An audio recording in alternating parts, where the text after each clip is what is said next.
என்னதாண்டா நடக்குது தமிழ்நாட்டில்? தமிழக மக்கள் யார் தாண்டா ஆள போறா? இந்த கேள்விதாங்க, இந்த மில்லியன் டாலர் கேள்விதான் இப்போ தமிழக மக்கள் மத்தியில எழுதிருக்குங்க. சரி, இப்ப இருக்கக்கூடிய பரபரப்பான சூழல்ல என்ன நடந்துட்டு இருக்கு அப்படின்னு நம்ம பார்க்கும்போது, ஒரு பக்கம் விசிகா கம்யூனிஸ்டுகள் வந்து தங்களுடைய ஆலோசனைகளை மேற்கொண்டுட்டு இருக்காங்க. தாவேகா வந்து ஆலோசனைகள் இருக்கு. அண்ட் தென் வந்து திமுக அதிமுக அந்த கட்சிகளும் வந்து ஆலோசனை ஈடுபட்டு இருக்காங்க. அப்படின்ட்டு தமிழக அரசியலே ஒரு பரபரப்பான கட்டத்தை இன்னைக்கு எட்டி இருக்குங்க. என்ன முடிவுகள் வரப்போகுது அப்படின்றது வந்து விசிகா 2 கம்யூனிஸ்ட் இவங்க கையில தாங்க இருக்கு. இந்த 3 கட்சிகள் யாருக்கு ஆதரவு கொடுக்குறாங்களோ அவங்க தான் தமிழகத்தினுடைய முதல்வராக பதவி இருக்க போறாங்க அப்படின்ட்டு மாற்று கருத்தே இல்லை. சரி, அவங்க யார் யாருக்கெல்லாம் ஆதரவு கொடுக்க வாய்ப்பு இருக்கு அப்படின்னு நம்ம பார்க்கும்போது ஃபர்ஸ்ட் ப்ரியாரிட்டி அவங்க வந்து தாவேக்கா தான் சூஸ் பண்ணுங்க. அதுக்கான காரணம் என்ன அப்படின்னா, ஒருவேளை இவங்க தாவேக்காவுக்கு ஆதரவு கொடுக்காம பிரசிடென்ட் ரூல் வர மாதிரியான ஒரு சூழல் உருவானா இவங்க எதிர்க்கக்கூடிய அந்த பாசிச பாஜக அரசு உள்ள வந்துடும். பிரசிடென்ட் ரூல் அப்படின்னும் போது அங்க பாஜக தான் ஆள்வாங்க அப்படின்றது வந்து இந்த 3 கட்சிகளுக்கும் ரொம்ப ரொம்ப நல்லாவே தெரியும். ஸோ அதுக்கான ஒரு சூழலை இவங்க உருவாக்க மாட்டாங்க அப்படின்னு நான் வந்து 100% நம்புறேங்க. இன்னொரு புறம் வந்து பாத்தீங்க அப்படின்னா, ஒருவேளை இவங்க வந்து ஆதரவு கொடுக்கல அப்படின்ற பட்சத்துல திமுக அதிமுக அணிகள் ஒன்றியதற்கான வாய்ப்புகள் இருக்கு அப்படின்ற மாதிரியும் வந்து தகவல்கள் வந்துட்டு இருக்கு.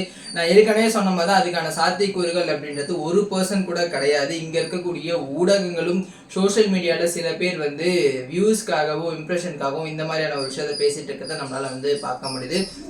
அண்ட் அது மட்டும் இல்லாம இதுக்கான சாத்தியக்கூறுகள் இல்லை அப்படின்றதையும் வந்து திமுகவினுடைய மூத்த நிர்வாகி டி இளங்கோவன் அவர்கள் வந்து கிளாரிஃபை பண்ணியிருக்காரு. திமுகவும் அதிமுகவும் எதிரெதிர் துருவங்கள்ங்க, நாங்க எப்படிங்க ஒன்னா சேருவோம், நாங்க வந்து ஒரு பலமான எதிர்கட்சியா செயல்படுவோம் அப்படின்றது அவரும் கிளாரிஃபை பண்ணியிருக்காரு.